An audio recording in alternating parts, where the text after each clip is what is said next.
Assalamualaikum warahmatullahi wabarakatuh. Perkenalkan saya Rizal Prasetyo dengan NIM 164221059. Dan saya Mary Agustina dengan NIM 147211025. Pada kesempatan kali ini izinkan kami untuk mempresentasikan hasil proyek UTS dari kami yang berjudul Implementasi Metode Multi Attribute Utility Theory atau biasa disingkat MAUT untuk pemilihan sistem retrofit bangunan berkelanjutan.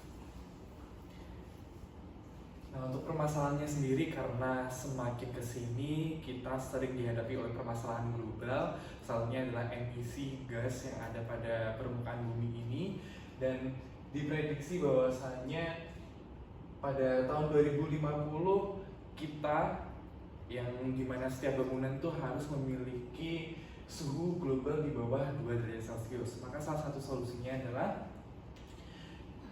kita harus menggunakan retrofit bangunan. Retrofit bangunan merupakan suatu sistem yang dimana dia mengintegrasikan atau upgrading dari parsial si bangunan itu sendiri dan menambahkan suatu hal yang bisa menambahkan nilai sustainable buildings-nya. Dan salah satu hal untuk menjawab itu karena terdapat beberapa atribut, maka kita menggunakan MCDM, yaitu metode Multi Attribute Utility Theory atau MAUT. Nah, selanjutnya adalah metodologi. Jadi data yang kami gunakan adalah data yang berasal dari Mendeley, jadi data sekunder, yaitu tentang survei panel ahli terkait 12 alternatif sistem retrofit bangunan. Nah, dataset ini mencakup 4 aspek, yaitu ada ekonomik, environmental, fungsional, sama sosial. Nah, masing-masing aspek ini dia itu memiliki masing-masing kriteria sendiri, dan masing-masing kriteria juga memiliki bobotnya masing-masing. Satu aspek itu ada beberapa kriteria yang mana di bobot total kriteria per aspeknya itu adalah 100%. Next. Nah, selanjutnya adalah langkah analisis. Jadi yang pertama itu adalah kita menginputkan kriteria, alternatif, dan juga bobot dari kriteria serta aspeknya. Kemudian kita membuat matriks keputusan. Selanjutnya kita menentukan jenis kriterianya. Jadi apabila kriteria tersebut termasuk ke dalam benefit, jadi ada rumusnya sendiri. Ketika masuk ke jenis cost ada rumusnya sendiri. Jadi perhitungan normalisasi matriks dari cost dan benefit itu berbeda. Nah, setelah dilakukan perhitungan normalisasi matriks, kita melakukan perhitungan untuk nilai utilitas aspek. Kemudian dihitung lagi nilai utilitas akhirnya yang nantinya bisa digunakan sebagai perankingan dari nilai utilitas.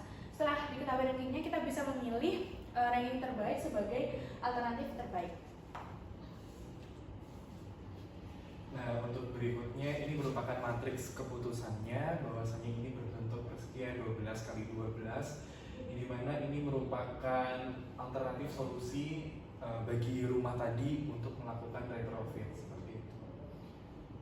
Dan untuk yang mendatar atau horizontal itu merupakan kriterianya, sedangkan yang ke bawahnya itu adalah surveyornya atau alternatifnya. Nah, selanjutnya adalah normalisasi matriks. Jadi normalisasi matriks ini dilakukan untuk menyeragamkan semua matriks tadi yang ada di penilaian atau matriks keputusan tadi, yang nanti nilainya ada di rentang 0 sampai 1. Nah, yang pertama ini adalah normalisasi untuk jenis kriteria yang cost. Jadi yang masuk cost itu ada kriteria cost, emission, condensation, disturbance created, dan inconvenience for owners. Nah, untuk normalisasi cost ini semakin rendah nilainya itu akan semakin bagus. Untuk perhitungan di sini adalah contoh perhitungan normalisasi matriks cost untuk alternatif S1. Berikutnya adalah normalisasi untuk yang normalisasi benefit ya, karena selain cost kita juga punya variabel yang bisa memberikan suatu keuntungan seperti itu. Nah, untuk kriterianya sendiri ada beberapa, di antaranya adalah return on investment, materials use, constructive solution, security, comfort and health, architecture, heritage, and aesthetic seperti itu. Nah, untuk rumusnya sendiri hampir mirip, cuma di normalisasi benefit itu kami mempunyai rumus 1 plus, dan juga pecahnya itu saya terbalik gitu ya, min XIJ dikurangi XIJ di per max XIJ min XIJ seperti itu. Nah, untuk perhitungannya yang seperti ini untuk pada surveyor yang pertama, dan ini nanti akan dilanjutkan sampai ke C12.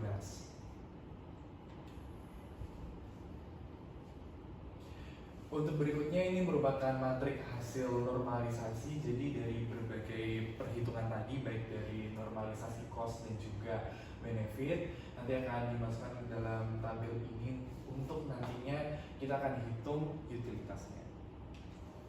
Nah, selanjutnya adalah setelah dilakukan normalisasi matriks, kita akan melakukan perhitungan untuk utilitas aspek. Nah, perhitungan utilitas aspek ini sendiri adalah kita menghitung matriks hasil normalisasi tadi dikalikan dengan bobot kriteria untuk dalam satu aspek. Jadi dihitungnya itu per satu aspek. Nah, di sini contohnya untuk alternatif yang S1 ini di aspek ekonomi, environmental, sosial, dan juga fungsional. Jadi dihitungnya itu memang tiap aspek. Next. Nah, dari perhitungan itu tadi akan menghasilkan hasil seperti ini. Jadi dari yang matriksnya itu 12x12 itu menjadi ukurannya 4x12. Jadi tinggal per aspek. Kalau yang sebelumnya itu kan per kriteria. Nah, sekarang setelah dihitung utilitas aspeknya menjadi nilainya itu per aspek. Nah, ini nantinya akan dilakukan untuk perhitungan utilitas akhir. Berikutnya untuk perhitungan utilitas akhir. Nah, ini juga konsepnya sama dengan sebelumnya, namun yang menjadi pembeda adalah kita telah memiliki nilai utilitas yang sebelumnya telah dihitung, dan juga nilai bobotnya yang kita pakai adalah berbeda pula. Nilai bobot yang kita pakai di sini adalah bobot untuk masing-masing aspeknya seperti itu. Maka dari situ ada W economics, W environmental, dan lain sebagainya. Dan di sini ada contoh perhitungan pada aspek yang pada kriteria pada alternatif yang pertama U1, yang dimana hasilnya adalah 0,48. Hasil perkalian dan juga kalkulasi dari utilitas yang pertama sampai nanti dikalikan hingga bobot yang sosial yang terakhir. Dan pada tabel yang kanan disajikan pula bahwasannya S3, alternatif S3 ini memiliki ranking yang paling tinggi atau nilai utilitasnya itu yang paling besar.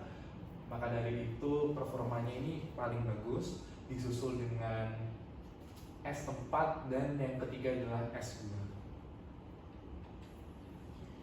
Nah, tadi sudah diperoleh alternatif terbaiknya itu adalah S3 menurut hasil perankingan. Kemudian kami melakukan analisis sensitivitas untuk melihat seberapa sensitif keputusan terbaik tadi terhadap perubahan bobotnya. Jadi di sini kami ada 3 skenario. Skenario yang pertama itu ada perubahan environmentalnya menjadi 0,35 dan ekonominya menjadi 0,2. Jadi skenario pertama ini dia memang menekankan kepedulian atau keberlanjutan di bidang lingkungan. Kemudian untuk skenario yang kedua itu adalah aspek sosialnya 0,35, fungsionalnya 0,2, dan ekonominya 0,3. Untuk skenario kedua ini memang yang lebih di highlight itu adalah prioritas kenyamanan dan juga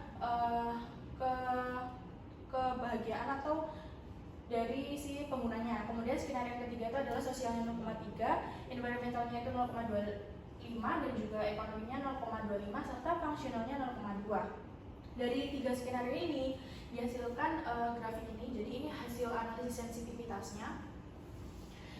Ada berbeda warna. Jadi untuk biru tua itu baseline-nya atau hasil dari perankingan atau perhitungan utilitasnya tadi. Skenario 1 itu biru muda, skenario 2 itu lebih ke muda, skenario 3 itu yang merah. Nah, dari sini kita bisa melihat bahwa alternatif S3 ini merupakan alternatif yang paling stabil. Dari ada 3 skenario tadi, itu dia rankingnya tetap yang paling tinggi. Kemudian alternatif seperti S4, S2, dan juga S1 itu juga cukup stabil. Nah, yang lebih sedikit lebih sensitif itu ada di alternatif S8, S10, dan juga S6. Jadi dari sini kami bisa menyimpulkan bahwa alternatif S3 ini memang alternatif yang cukup stabil atau robust. Berikutnya adalah mengenai kesimpulan dari hasil analisis yang telah kami lakukan. Yang pertama, bahwasanya metode MAUT ini sudah cukup efektif, yang dimana secara terstruktur itu memiliki nilai yang bagus dalam hal normalisasi, pengukuran, dan juga perhitungannya. sampai utilitas yang terakhir. Berikutnya berdasarkan pembahasan sebelumnya bahwasannya S3, alternatif S3 itu memiliki pilihan atau performa yang paling bagus. Ini menunjukkan yang unggul seperti itu di seluruh aspek maupun pada setelah dilakukan sensitivitas atau pergantian nilai bobotnya.